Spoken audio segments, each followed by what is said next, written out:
Hey,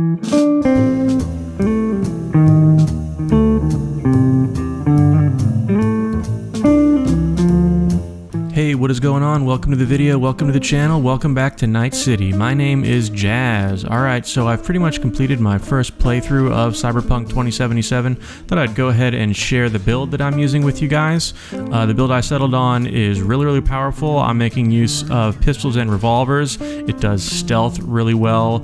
When you do go loud, you're pretty much unkillable. You can pretty much one-shot anything in the game. You can craft anything. It's got enough body and technical ability to pretty much be able to open any door. You can break into any car. It's just a really great all-around build. The only thing it doesn't really utilize is any kind of hacking. That's because the Sandevistan operating system exists. Basically turns you into Max Payne. You can bullet time everywhere. It's really fun to use and super powerful. So go ahead and hit that like and subscribe button, and let's go ahead and jump into the video. Okay, we're going to go ahead and start by looking at the perks and attribute points that I took. I pretty much went 20 and 20 in reflexes and technical ability, and then kind of just a smattering of points in some other categories, and I'll kind of go over why here. So under technical ability, I wanted to get up to at least level 18 for crafting, so you can unlock the Edge Runner Artisan. And again, you only need level 18 technical ability for this one, and that allows you to craft your legendary iconics. That's because there's a few iconics I'm using in the build that you do not pick up as legendary, so you have to be able to craft them. I know it's a big requirement to be able to have to put all those points into crafting, but it's going to be worth it in the end. In engineering has some really nice perks for tech weapons, including this one here, Superconductor, which you do need level 20 technical ability to unlock. This just makes your tech weapons super powerful for the likes of like the Buria and the Widowmaker and things like that, which I'll show you here in a sec when I go over my gear. So that's pretty much why I'm using 20 attribute points in technical ability. As far as reflexes, I want to be able to max out handguns as much as possible because those are my go-to weapons for this build. I'm not going to go over every single one of these, but yeah, they all are giving me extra crit damage or whatnot for my handguns to make them all really powerful, no matter which one I'm using, tech or power weapons. Okay, and then under cool, I had a pretty big focus on stealth for this build.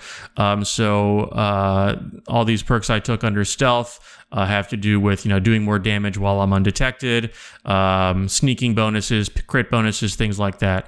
You pretty much always want to have one attribute point on Cold Blood, because when you unlock this, you can start leveling up this Cold Blood skill progression, and as you do it, it gives you more perk points. So it's just like putting one perk point into Cold Blood gives you more perk points down the road, and then later on, when you level up Cool more, you can get Frozen Precision and get more headshot damage, which is nice for stealth and everything else we're going to be doing too.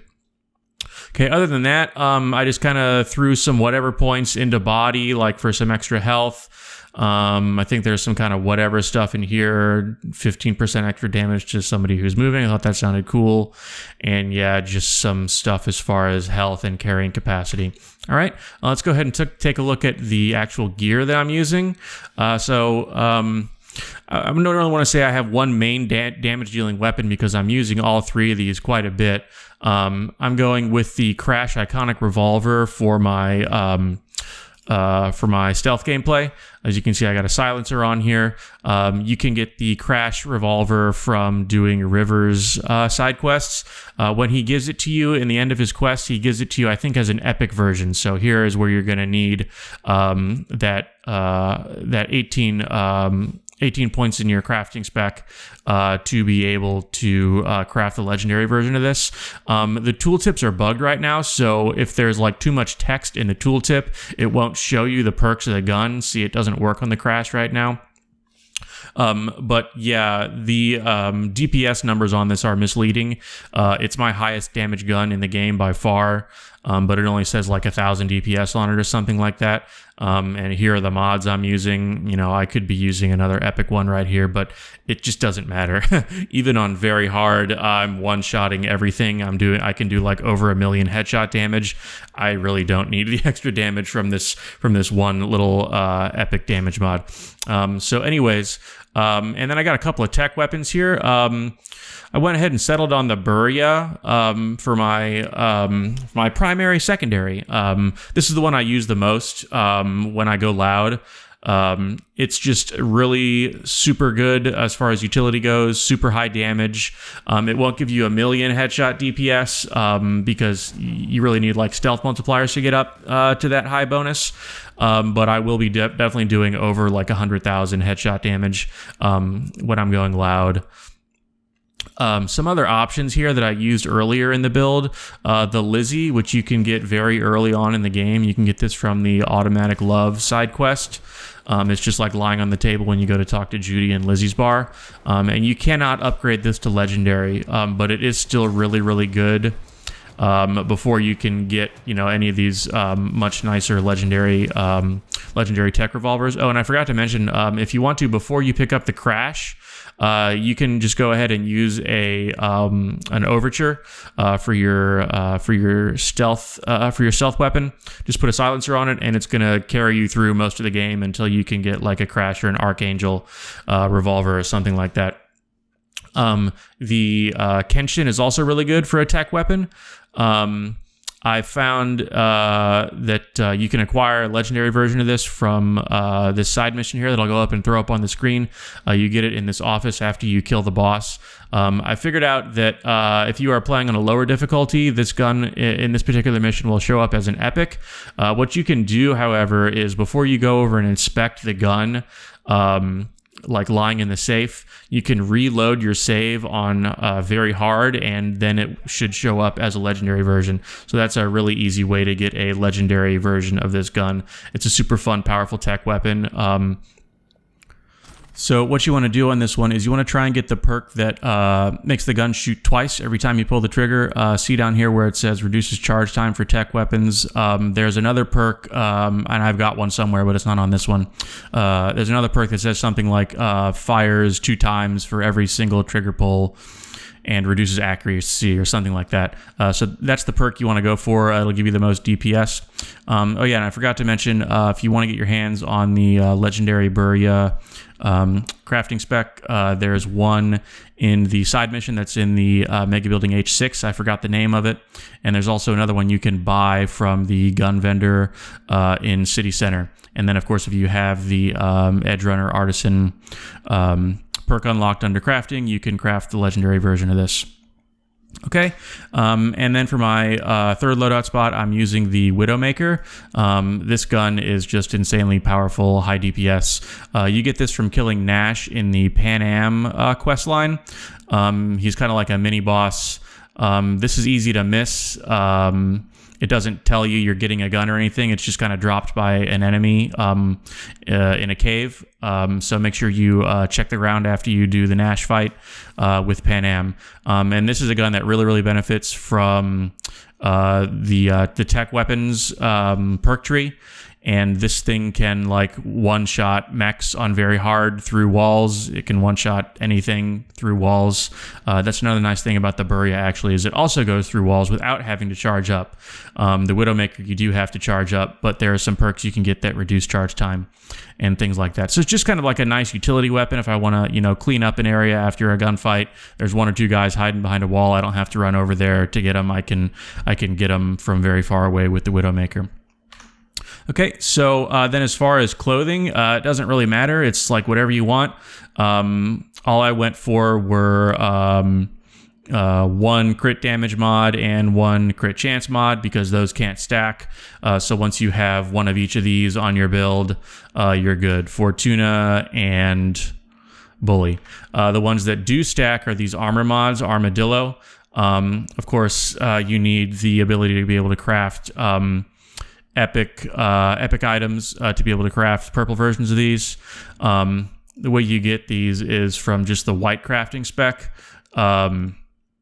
you have a chance to get any of the rarities. I have never gotten a legendary one. I don't know if that's just a really low chance or what, but anyways, the epic ones are just fine. So craft a bunch of these, you'll get like a few epic ones, and you can throw them on your gear. As you can see, I crafted a bunch, and I'm using all my epic ones right now, and I'm pretty much unkillable. Right now, let me see, I'm sitting at 4,500 armor. I could be sitting at even more if I got legendary, like faceware and pants, but it just doesn't matter at this point. Nothing kills me. Okay, so on to Cyberware. All right, so the most important thing in this build out of all the Cyberware probably is going to be the Sandevistan. I've got the Mark V on right now. You can also get the Mark IV very early on in the game. You get the Mark IV version from Victor, the very first Ripper doc that you come across, but you can't get it until after you pay him off from like the first Ripper job he does on you. So you pay him off, I think it's like 21,000 euros, eddies. And then he'll open up his inventory to you. You can buy the Mark IV version of this. I stumbled across the Mark V version a little bit later on in the game from another Ripper doc. I will go ahead and throw up the location of that Ripper doc if you want to get the Mark V. 18 seconds of bullet time is plenty to like wipe out any mission in the game by far, save for like maybe a few of the bigger story missions. So yeah, and then as far as mods on this one's really nice. Enemies will take longer to notice you. In the full like 18 seconds of duration for this, even if I'm standing right in front of an enemy, they will never go into red alert state. They'll just stand there and slowly build up into maybe yellow, and that's it. And then I've got a crit damage mod and a crit chance mod. Neither of these come in anything higher than rare. So the blue one is what you want to get. Once you get the blue one, yeah, you're good. The other really important mod that I like in this build is the Synaptic Accelerator. This helps with stealth, so that when I'm stealthing around, I don't want to get spotted by enemies or enter combat. This will slow down time for 4 seconds, so I can either kill the guy who's detecting me, or I can go back into cover. Now, there is sort of a weird interaction between the Sandevistan and the Synaptic Accelerator, and that is that if I activate the Sandevistan when I'm in stealth, and then I get spotted, this 4 second duration will start to count down, and then I will come out of stealth. But if I deactivate this and just have the Sandevistan on, and I am beginning to be detected in stealth with the Sandevistan, I'll just stay in stealth forever. They don't have enough time to detect me before the 18-second duration is up. And when I say forever, I mean until the end of the bullet time. So sometimes I'll take this off, but usually this 4 seconds usually that's enough for me to kill everybody in the encounter, like no problem.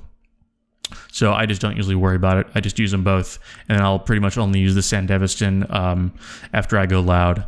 Let me see. Other notable cyberware for this build. Nothing too crazy. Everything else is pretty much standard. I don't think there's really anything else that enables this build.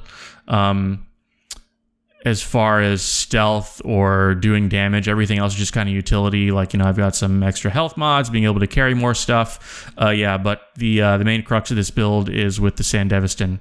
Okay, so I've got a little mission queued up, a little encounter that I'm gonna go hop into and show you guys some different ways I might approach an encounter, and we'll take a look at some different ways the build can absolutely just obliterate guys.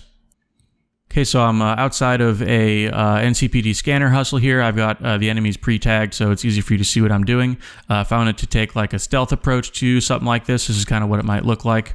So there you can see that guy starting to detect me, and the Synaptic Accelerator kicked in, gave me a few seconds of slow motion so I could kill him before he was able to fully detect me. And there it goes again. And I actually get pretty insane range with this crash revolver. And that is helped by some of the perks as you level up pistols. It gives you reduced spread, which helps your accuracy. So yeah, you can see I'm doing quite a bit of damage here. And so there, yeah, I missed that shot, and I was able to sneak back into stealth before he detected me because of the synaptic accelerator. But anyways, yeah, you can see I'm doing quite a bit of headshot damage here. There's over 500,000. I've hit up over 1 million, and those are all the crit damage bonus and stealth damage bonus, silencer bonuses and everything kicking in. So yeah, you're going to have no problem one-shotting absolutely anything in this game. Okay, if I wanted to go for like a loud approach, I would probably just jump in and let me see how many guys I can get just before the synaptic accelerator runs out. Okay, like 2, so that wasn't very good. All right, so now's the time when I might go ahead and kick in my Sandevistan. Now I'm in bullet time for 18 seconds. I can run around and just do whatever the heck I want. And I can get any of these guys through walls with the Burya. Absolutely no problem. And yeah, as you can see, I had more than enough time to kill everybody there before the Sandevistan ran out. And as if these guys didn't already have 0 chance enough, I can pull out my Widowmaker and just stay way the heck back and kill all of these guys without having to worry about walls or anything. So yeah, that's what the Widowmaker does. Pretty fun. Okay guys, so that's pretty much the build. Thanks so much for watching. I hope you enjoyed it. I hope you learned something. I'm going to try to do another playthrough here in the next couple of weeks. I'm going to do a different build. I was thinking I might be doing some hacking, some stuff with contagion, and some other types of weapons. So I'll be happy to put that build up once I've got it all together. Thanks again for watching, and I will see everybody in the next video.